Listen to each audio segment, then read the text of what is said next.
हर हर महादेव। हार्दिक स्वागत करती हूँ आप लोग का अपने चैनल पे। महादेव जी की कृपा से आप लोग सकुशल अच्छे होंगे। आज मैं बताऊंगी औरंगगंज से कैसे नागा साधुओं ने बाबा काशी विश्वनाथ मंदिर को बचाकर अपने प्राणों की आहुति दी थी। शिवाजी महाराज और महारानी अहिल्याबाई होलकर कैसे मंदिर का काशी विश्वनाथ बाबा मंदिर का निर्माण कराया, कैसे बनाया, इस सब के बारे में बात करूँगी। बीच बीच में कथा भी शिव जी का सुनाती जाऊंगी। तो प्लीज़ आप लोग मेरे चैनल पर बने रहे। मेरे चैनल को सब्सक्राइब, वीडियो को लाइक कर दे, शेयर भी कर दीजिएगा। आप लोग कमेंट में हर हर महादेव जरूर लिखिए। चलिए शुरू करती हूँ, जानकारी हासिल करिए आप लोग। साल में 2064 तक मुगल बादशाह औरंगजेब जब की विशाल सेना काशी विश्वनाथ को तोड़ने के लिए आगे बढ़ रही थी, तो जैसे ही उसने मंदिर पर हमला किया, 400 नागा साधुओं ने अपनी जान देकर मंदिर की रक्षा कि औरंगजेब की सेना पर परास्त कर दिया। लेकिन यह संघर्ष समाप्त नहीं हुआ।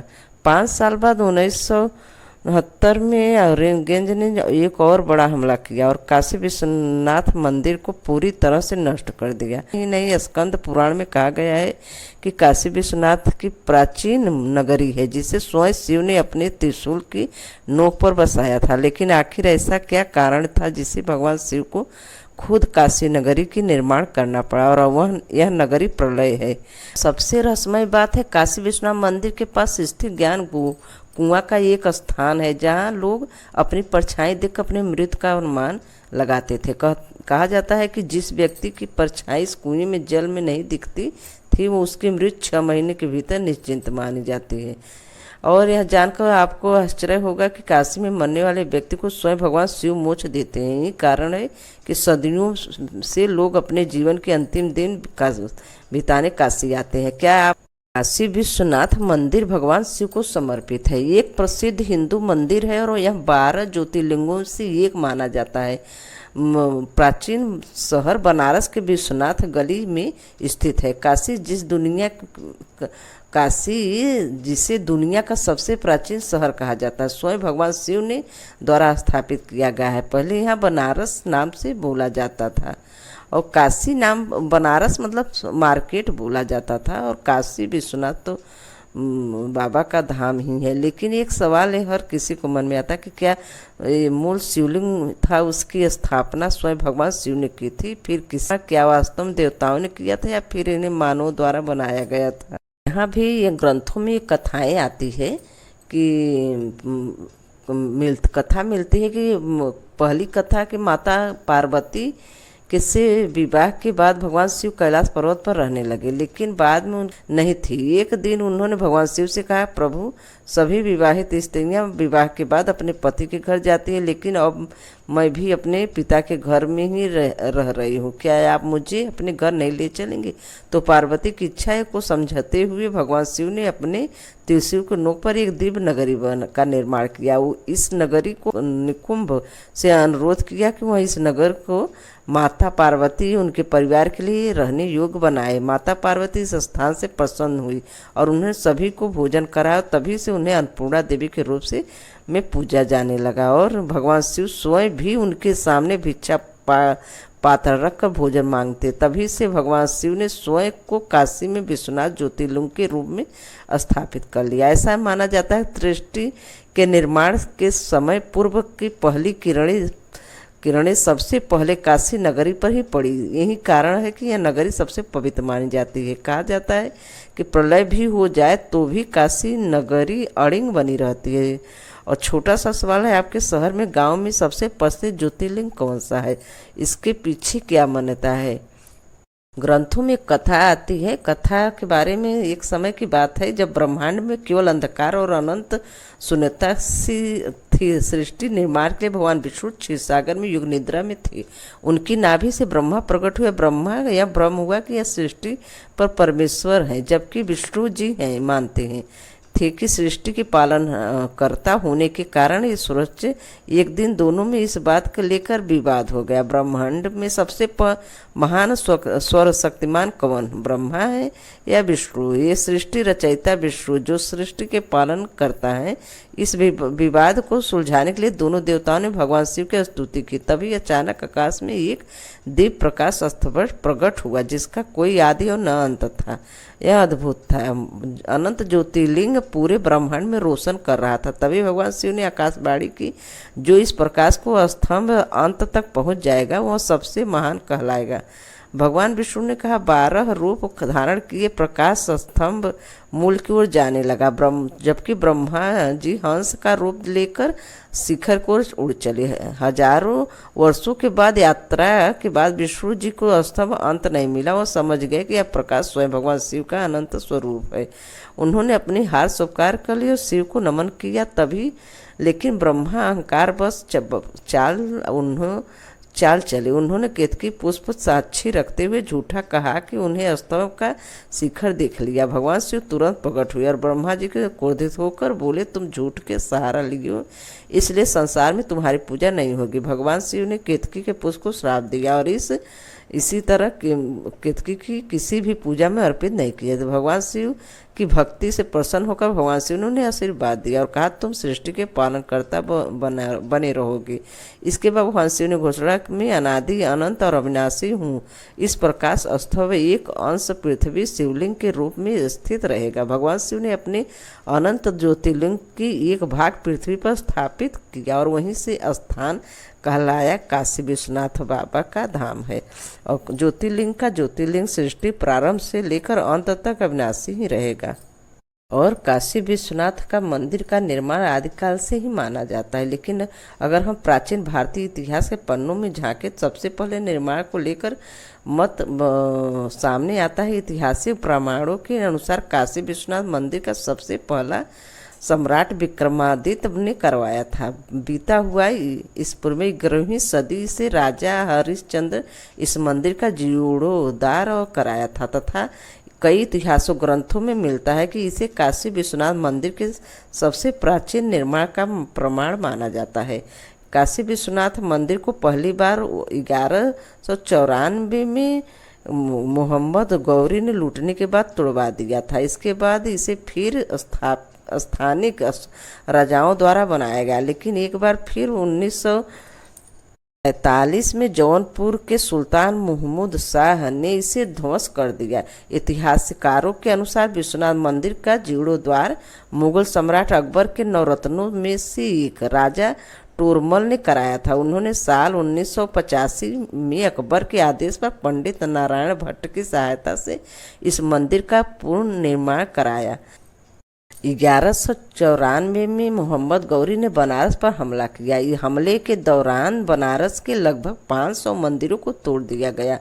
काशी विश्वनाथ मंदिर भी इस विनाश से भी गंभीर क्षति पहुंचाई गई। उस जगह यह कहा जाता है कि काशी विश्वनाथ मंदिर का अन्य मंदिरों से इतने अपार धन संपत्ति मिली कि मोहम्मद गौरी ने उसे 14 ऊँटों पर लाद कर गजनी लेकर चला गया। इसके बाद भव्य मंदिर को सन 1932 में मुगल शासक शाहजहां ने तोड़ने का आदेश पारित किया और इसके बाद अपनी सेना भेज दी, लेकिन सेना हिंदुओं के प्रबल प्रतिरोध और वीरता के कारण काशी विश्वनाथ मंदिर के केंद्रीय गर्भगृह को नहीं तोड़ सकी। हालांकि इस दौरान काशी विश्वनाथ 63 अन्य मंदिरों को ध्वस्त कर दिया। फिर भी 1664 में औरंगजेब ने जब काशी विश्वनाथ मंदिर को तोड़ने के बाद के इरादे से बनारस पर हमला बोलकर औरंगजेब के भारी भरकम सेना को टक्कर महानिवाड़ी अखाड़े नागा साधुओं से हो गया। नागा साधुओं ने जान में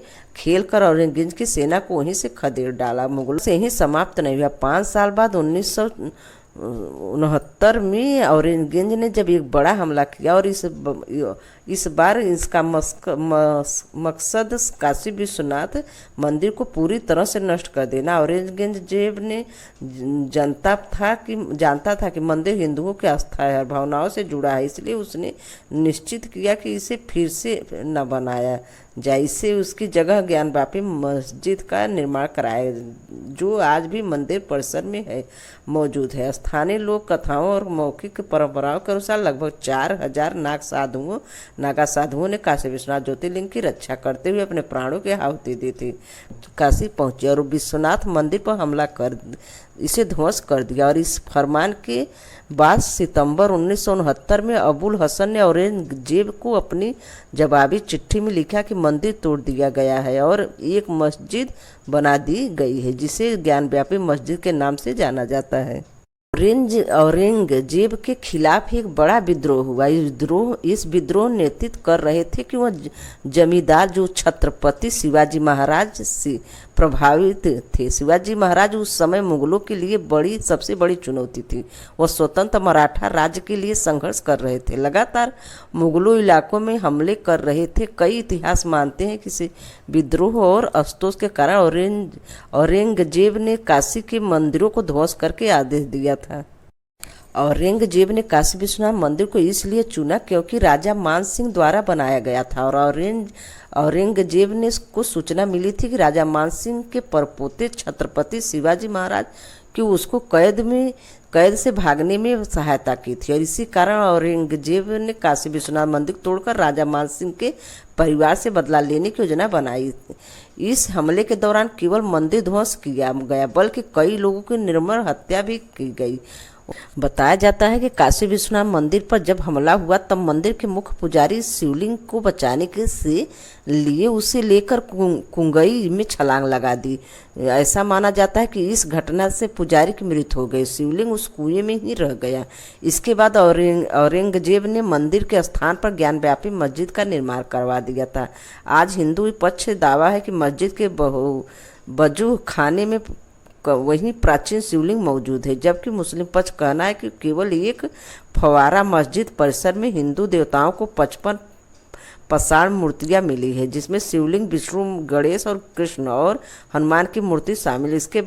इसके अलावा 32 से अधिक उल्लेखनीय शिलालेख भी मिला है, जो पुराने कहा जाता है कि औरंगजेब के शासन के बाद मराठा शासक मल्हार राव होलकर ने मस्जिद को तुड़वाकर फिर से विश्वेश्वर मंदिर का निर्माण कराना चाहा, लेकिन अफसोस उन्होंने अपने ही लोगों का साथ नहीं मिला। इसके बाद उनकी बहू और इंदौर की महारानी अहिल्याबाई होलकर को शिवजी ने स्वयं स्वप्न में दर्शन दिए। इसके बाद महारानी अहिल्याबाई होलकर ने संकल्प लिया और 1980 में मस्जिद के ठीक सामने वर्तमान काशी विश्वनाथ मंदिर निर्माण करवाया गया।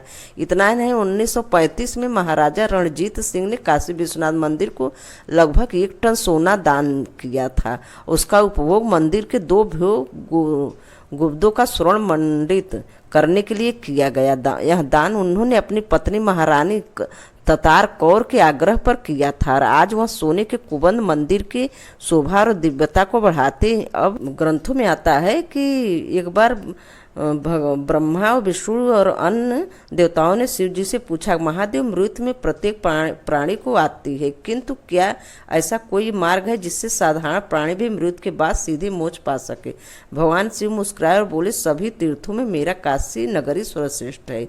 यहाँ जो व्यक्ति अपने प्राण त्यागने के बाद उसे मैं स्वयं मुक्तिदायक तारक मंत्र सुनाता हूँ। इससे उसकी आत्मा जन्म मरण के चक्कर से मुक्त होकर सीधे मेरे लोक में पहुँच जाती है। यही मेरा वचन और मेरा वरदान। देवताओं ने फिर पूछा, प्रभु, आप हर मरने वाले व्यक्ति के पास स्वयं कैसे जा सकेंगे? भगवान शिव ने उत्तर दिया कि यह काशी नगरी मेरा ही स्वरूप है। यहाँ जो जन्म लेता है वहीं रहता है, या प्राण त्यागता है या मुझे प्रिय होता है, उसकी मृत्यु के समय मैं स्वयं उसके कान में तारक मंत्र का उच्चारण करता हूँ। फिर वही इंसान इस संसार में जन्म नहीं लेता। यही कारण है काशी के कड़कड़ में भगवान शिव का माना जाता है और अनेक मोक्ष आश्रम बने हुए जहाँ लोग अपने अंतिम समय आते ठहरते और मोक्ष पाते हैं। आगे ग्रंथों में आता है कि शिवलिंग पूजन के प्रारंभ होने के संबंध में पौराणिक कथा है कि दक्ष प्रजापति ने अपने यज्ञ में शिवजी का भाग नहीं रखा, जिससे कुपित होकर सती पार्वती ने दक्ष के यज्ञ मंडप में योगिनी द्वारा अपने शरीर जलाकर प्राण त्याग कर दिया। सती के शरीर के त्याग को जानकर शिवजी अत्यंत क्रुद्ध हो गए और वे मग्न होकर पृथ्वी में भ्रमण करने लगे। एक दिन वह नग्न अवस्था में ब्राह्मणों की बस्ती में पहुंच गए। शिवजी के नग्न स्वरूप को देखकर ब्राह्मणों की स्त्रियां उन पर मोहित हो गई। स्त्रियों को मोहावस्था देखकर ब्राह्मणों ने शिवजी को शाप दिया कि इनका लिंग इनके शरीर से तत्काल गिर जाए। ब्राह्मणों के शाप के प्रभाव से शिवजी का लिंग उनके शरीर से अलग होकर गिर गया, जिससे तीनों लोकों में घोर उत्पात होने लगा। समस्त देव ऋषि मुनि व्याकुल होकर ब्रह्मा जी के शरण में गए। ब्रह्मा ने योग बल से शिवलिंग के अलग होने का कारण जान लिया और वह समस्त देवताओं, ऋषियों और मुनियों को अपने साथ लेकर शिवजी के पास पहुंचे। ब्रह्मा ने शिवजी से प्रार्थना की कि आप अपने लिंग को पुनः धारण कीजिए, अन्यथा तीनों लोक नष्ट हो जाएंगे। ब्रह्मा जी की प्रार्थना सुनकर शिवजी बोले, आज से सभी लोग मेरे लिंग की पूजा प्रारंभ कर दे तो मैं पुनः अपने लिंग का धारण कर लूंगा। शिव जी की बात सुनकर ब्रह्मा ने सर्वप्रथम स्वर्ण का शिवलिंग बनाकर उसका पूजन किया। तत्पश्चात देवताओं और ऋषियों और मुनियों ने अनेकों द्वीपों को शिवलिंग बनाकर पूजन किया। तभी से शिवलिंग की पूजा प्रारंभ हुआ। जो मनुष्य किसी तीर्थ में या तीर्थ की मृतिका से शिवलिंग बनाकर उनका 1000 बार अथवा लाख बार अथवा करोड़ बार सविधि पूजन करता है, वह शिव स्वरूप हो जाता है। जो मनुष्य तीर्थ में मिट्टी, भस्म, गोबर अथवा बालू का शिवलिंग बनाकर एक बार भी उसका सब विधि पूजन करता है, वह 10,000 कल्प तक स्वर्ग में निवास करता है। शिवलिंग की सब विधि पूजन करने से मनुष्य संतान, धन, धान्य और विद्या, ज्ञान, सद्बुद्धि, दीर्घायु और मोक्ष को प्राप्त करता है। जिस स्थान पर शिवलिंग की पूजन होता है वह तीर्थ न होने पर भी तीर्थ बन जाता है। जिस स्थान पर सदा शिवलिंग के पूजन होता है उस स्थान पर मनुष्य की मृत्यु होती है तो शिवलोक को प्राप्त करता है। जो मनुष्य शिव शिव शिव इस प्रकार सदा कहता रहता है वह परम पवित्र और परम श्रेष्ठ हो जाता है। वह धर्म और अर्थ और काम और मोक्ष का प्राप्ति करता है। शिव शब्द का उच्चारण मंत्र से मनुष्य के समस्त प्रकार के पापों का नाश हो जाता है। अतः जो मनुष्य शिव शब्द का उच्चारण करते हुए प्राण त्याग करता है वह अपने करोड़ों जन्म के पापों से मुक्त होकर शिवलोक को प्राप्त करता है। शिव शब्द का अर्थ कल्याण है। अतः जिसकी जिह्वा पर निर्स कल्याण पद शिव का नाम रहता है उसका ब्रह्मा अभ्यंतर शुद्ध हो जाता है। वह शिव युक्त प्राप्त करता है, शिव की कृपा प्राप्त करता है। शिव का शब्द 2 अक्षरों वाला नाम ही पर ब्रह्मा स्वरूप या तारक है। इसमें भिन्न और कोई दूसरा तारक ब्रह्म नहीं है। जानकारी कथा यहीं पे समाप्त होती है। हर हर महादेव। धन्यवाद। गाइज, इस कथा और जानकारी को शेयर जरूर कीजिएगा और कमेंट में हर हर महादेव जरूर लिखिएगा। धन्यवाद।